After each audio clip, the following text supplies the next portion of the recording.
Og man synes, tilværelsen er helvede til.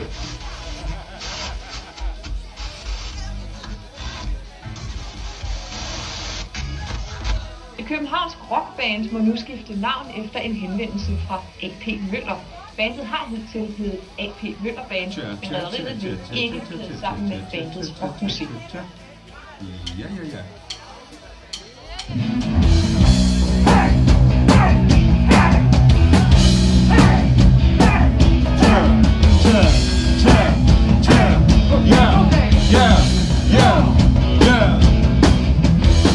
Vand i mit øl i mit hår.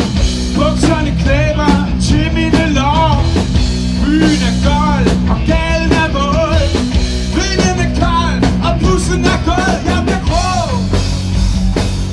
som dagen der på. Med skyld på skrå. I mørke ses på farve plakat. Fotostat. Jeg synes jeg hører hundekram. Højtaler snart og støvle tram. Jeg bliver hvid som i paranoid. Jeg må væk fra en tid. Nordjylland. Jeg flytter til Sverige.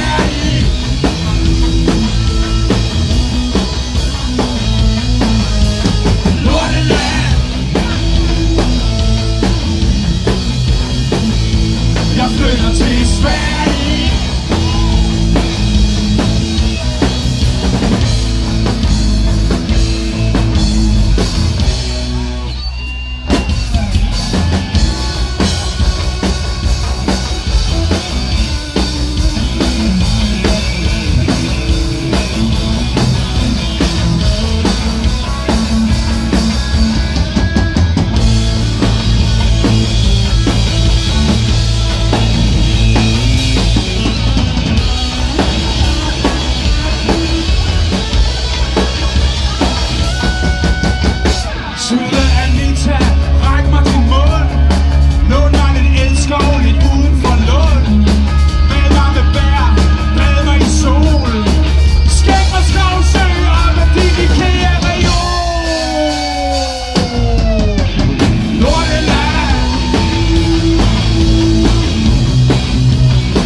Så er vi på vej, hilser dem derhjemme. Verden væk, der kun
Første nummer går ud til Anders Fogh Rasmussen, hvor end du er i aften.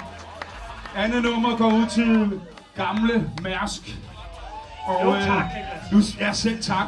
Og nu spiller vi et nummer, der hedder Det Sidste Strå, som er lavet om at være tilbage i nullerne, hvor alt var godt, og alle havde mange penge. Sådan er det, når man er i dårlig humør og venstreorienteret. Så hvis man ingen penge har, så bliver man sur på det. Hvis man har mange penge, så er det tomt. Ikke også? Her kommer et nummer, der hedder Det Sidste Strå.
Sådan set rende mig langsomt, nu da alting skal gå så stærkt, og der alligevel ikke rigtig sker noget.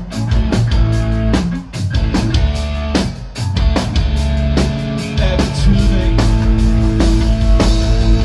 det føles hele i jakkesæt og jakkesæt i fritidssæt i kynisk og forkælet generation, der har fået det hele stukket op under næsen.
Det er sådan her, i gamle dage, så var det så nemt at være dansker, for så var vi så ens alle sammen. Og hvis nogen var en lille bitte smule forskellig fra det, så kunne vi sige, pyt med det, og så kunne vi føle os rigtig rummelige. Ej, det var skønt, hva'? Og der var en, der bandt hele det her cirkus sammen, når vi mødtes til kultiske begivenheder og familiefesterne. Og den kultiske figur, der bandt det hele sammen, det er ham, vi kalder for onkel. Så kunne vi binde det hele sammen.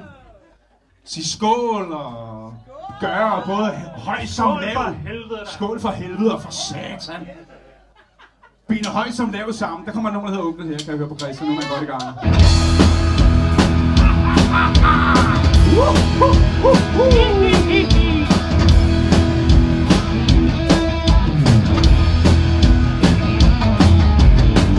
Det er ikke let at sortere slagte kvæg. Står i mudder til halsen med en spejlvendt søvnpistol.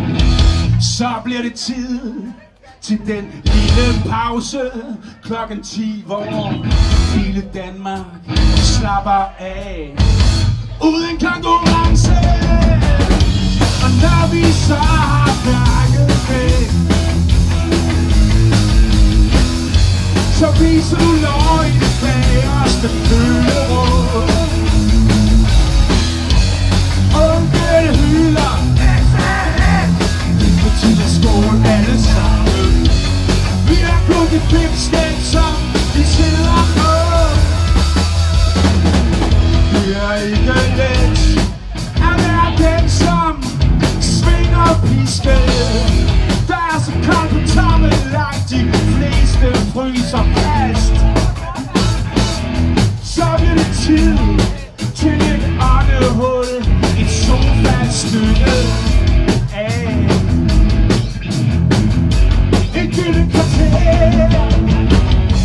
Og når vi så har sparket væk, så viser du løgne bagerste kølerum. Onkel hylder, så ses vi nede i sejlklubben. Så ses vi nede i sejlklubben.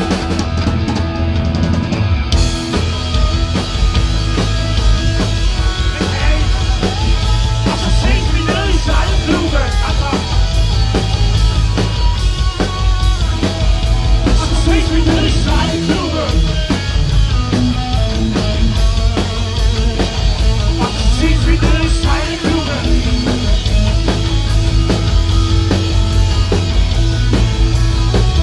Det er ikke let at være sidste mand i fødekæden. Man bliver så utålmodig, når de andre lægger deres varer op. Så bliver det tid til lidt acceptabel psykopati og vin til maden. Og nu er kommeren her. Og når vi så har sparket væk, der ligger ned, så deler vi kølig bagerste åndehul. Smukke fryser fast i lille fine frikadeller, spiller, for vi gør Danmark kolder. Efter sig sættes udklæbsholder. Og dem der født i januar, og dem der født i februar, og dem der født i marts, og dem der er født i april, og dem der er født i maj, de regner sig. Ja, tak skal I have. Nu tager vi det ned med sådan noget super nederen noget. Jeg var engang inde ved Magasin du Nord ved juletid. Ja, det har jeg skrevet en sang om. Det er en julesang på en måde. Ligesom Die Hard, også en julesang på en måde.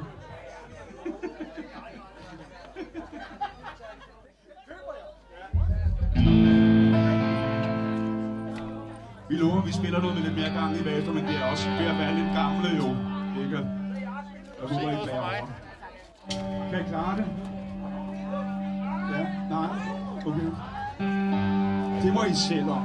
Og kæft, der er mange gamle hoveder derude. Og nogle af dem er blevet voksne og sådan noget. Nogle er blevet voksne siden sidst. I skal ikke kalde mig voksen!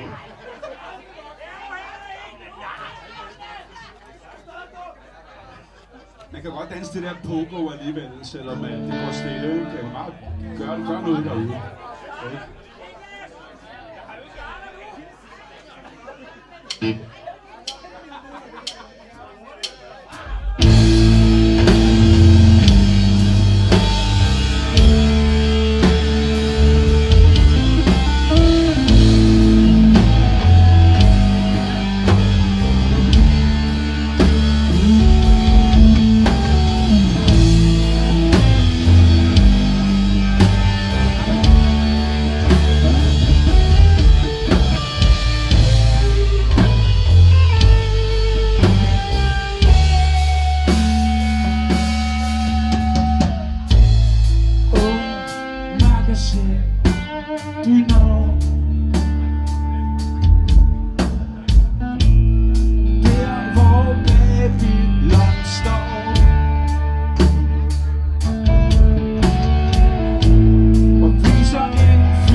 Sloks Bjørnsen, tak.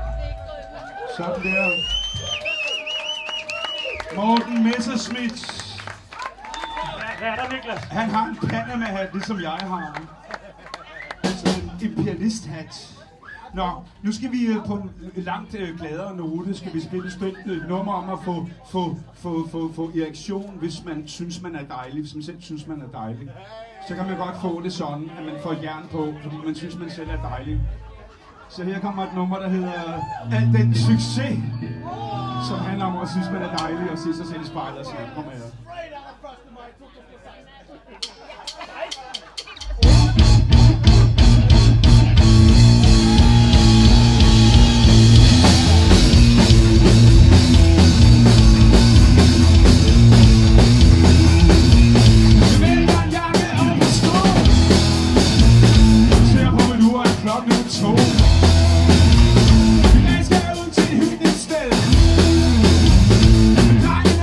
Cost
lige tilpas.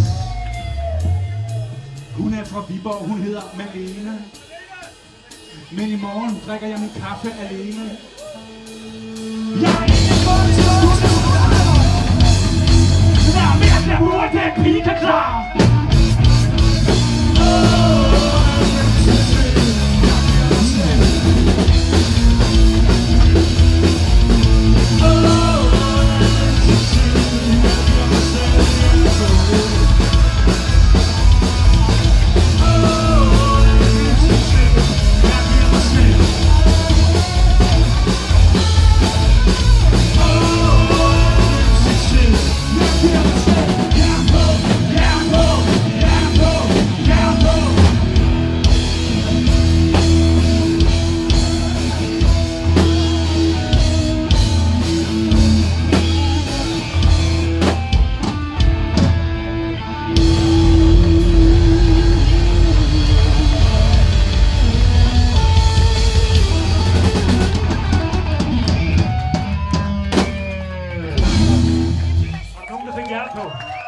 En lille smule måske.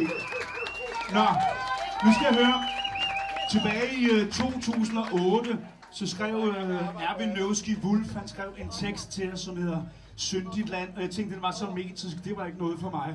Der må vi sørge med, have en rapper til. Hun vil have en rapper. Og så hjalp Per Versos med den.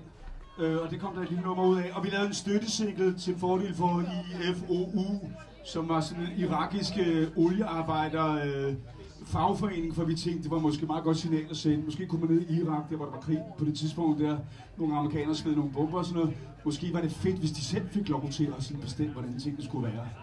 Jeg ved ikke, hvor godt det gik, men vi prøvede det. Nu er jeg jo stadigvæk ikke nogen rapper, så derfor skal vi have Lisa fra Esbjerg på scenen. Ja! Som er Vestkysten! Som er det der fede noget der, som kan det der, som vi andre ikke kan. Så giv hende lige en rigtig stor hånd hele vejen fra Esbjerg, mine damer og herrer. There you go. Lisa. Her kommer Syndigt Land. Tekst af Erwin Nevsky Wolf. Ja. Det er der. Hej alle sammen.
Nå,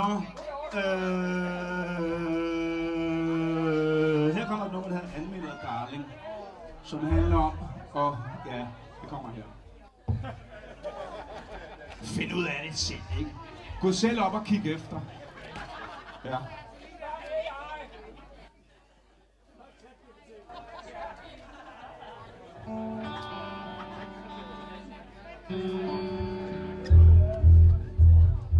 Måske en anmelder, darling, der har stjålet min øl i mellemtiden. Vi tager bare den. En anmelder øl.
skal have.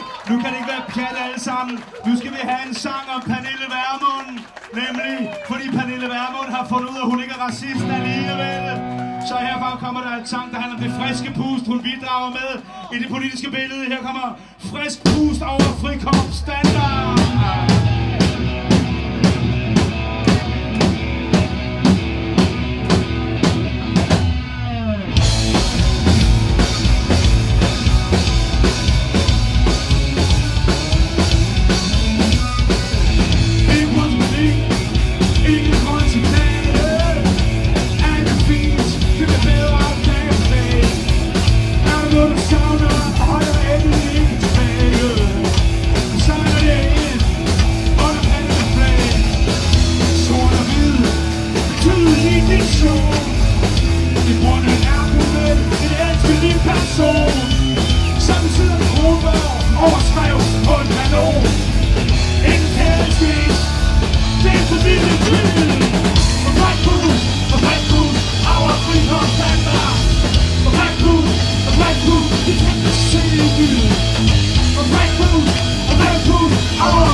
Tak skal I have. Er I friske endnu? Kom tættere på og hør onkel fortælle en sang om en motorcykelklub på Sydsjælland. Så skal I bare høre, hvordan det går dernede. Hør godt efter. Ja. Kan I alle sammen sige... Kommer helt på Glumsø af. Svinehud. Fængselstatoveringer og næseskæg. Sig hej til King. Snuppet flag. Der er også et her. Sådan der. King of Speedway kommer her. Vi har længe undersøgt, hvad det vil sige at være en rigtig mand. Til sidst fandt vi ud af, hvad det var. Vi tog til Sydsjælland og fandt motorcykelklub.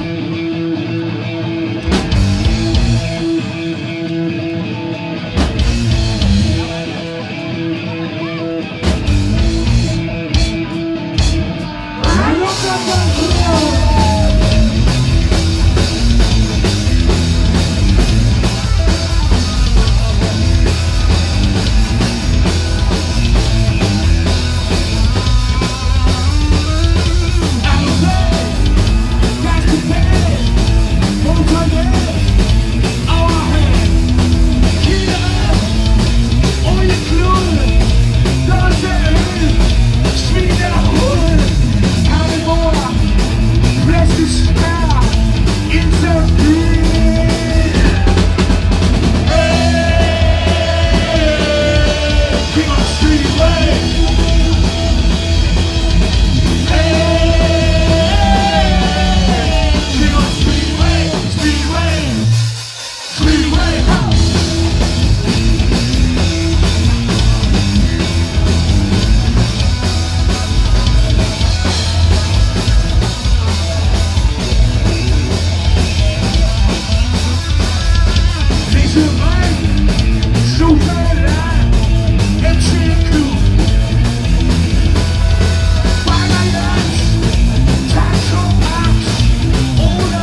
Kælderfest.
Det hørte jeg godt.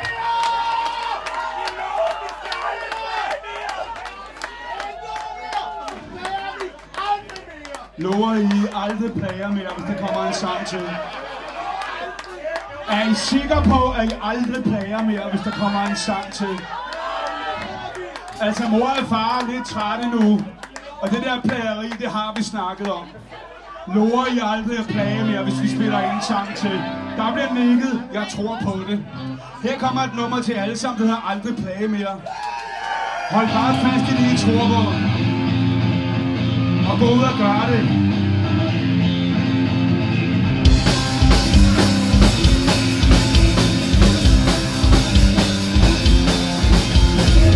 Kunne jeg tro, den så mange år, kunne være et land for dem, som ikke mange bor. Kunne være et hul, når der falder regn. Kunne være et hul i et pitrøsregn. Kunne være egne, se længere ser. Så lover vi skal aldrig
først og fremmest sige tak til alle de bands, der har været der lige indtil videre. Der kommer et band mere.